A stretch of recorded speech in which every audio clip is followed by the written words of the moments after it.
After 1974, the rules of retirement changed, and suddenly it forced E's and S's into the I quadrant with no financial education, and they started to put their money into these retirement plans. And suddenly, voila, a whole new industry was born called financial planners. And today, it takes 30 days to become a financial planner. It still takes a year and a half to become a massage therapist. You know what I mean? What do you think of mutual funds? I think they're a great way to make money if you sell them to other people.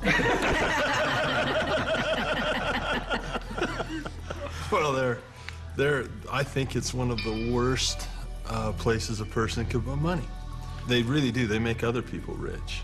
You know, hidden fees, expense ratios, and you talk about the law of compound interest. Well, there's the law of compound expenses. Okay, so let me ask you this. If I say to you, invest for the long term, you know what I mean, for 30, 40 years, what do you think about that in a paper asset? You've lost control that quick. Liquidity is what paper assets are about. Your ability to sell and buy without negotiation problems.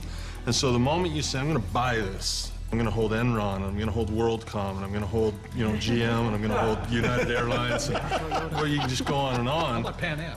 Yeah, but the moment you decide to hold that, what control do you have? None. You know, yeah, in real estate, you can force the appreciation, paint it, carpet. You can't do that with paper. Right. Well, your only control is to sell. If you hold it forever, you're rolling the dice and saying, I hope it works out. Right. There's a lot of people say, you know, stocks are the best way to go and don't get into real estate. You know, there's a lot of these financial advisors. But the stocks are good for people who are not business people. You see, as entrepreneurs and real estate people, when you look at a financial statement, I personally am responsible for income, expenses, assets, liabilities. But as an investor, even in Microsoft, I have no control over income, expense, assets, and liabilities. Is that correct? All you can do is sell or hedge. That's all you can do.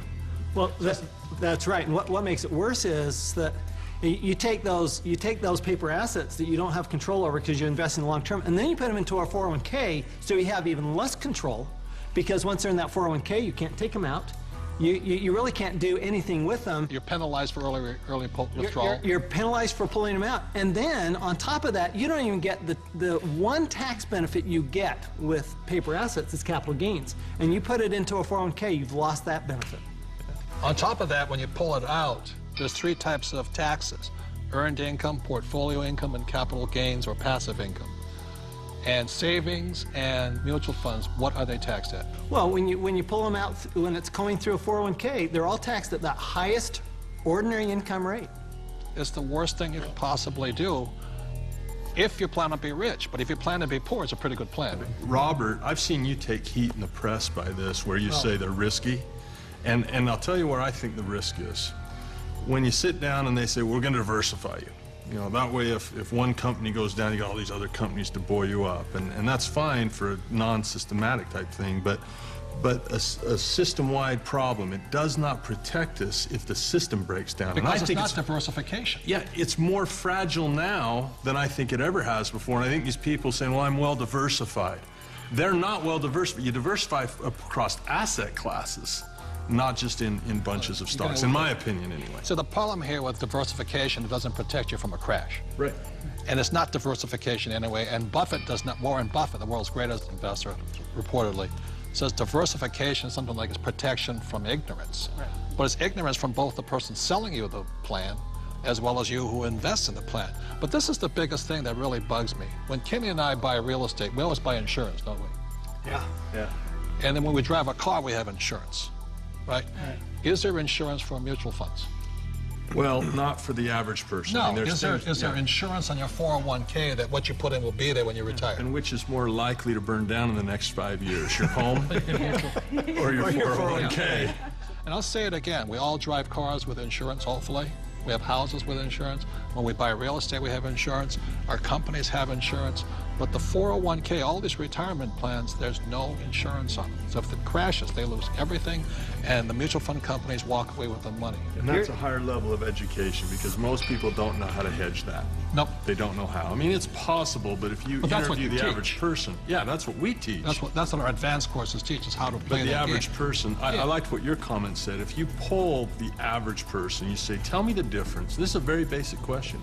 What is the difference between a defined benefit pension plan and a contribution plan Most of the people I talk to do not know that difference, and that is not a minor thing. That is a major deal. Time out. This is a very important point. See, in 1974, the rules of retirement changed.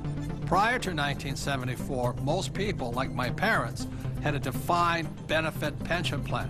What that meant was that they received a paycheck for life. After 1974, the entire world started on to a defined contribution pension plan. What you put in is all you get back. And that's why these defined contribution plans, so many people are terrified of running out of money in retirement, simply because with a defined contribution plan, you can lose everything in the market crash, or you can run out of money before you die.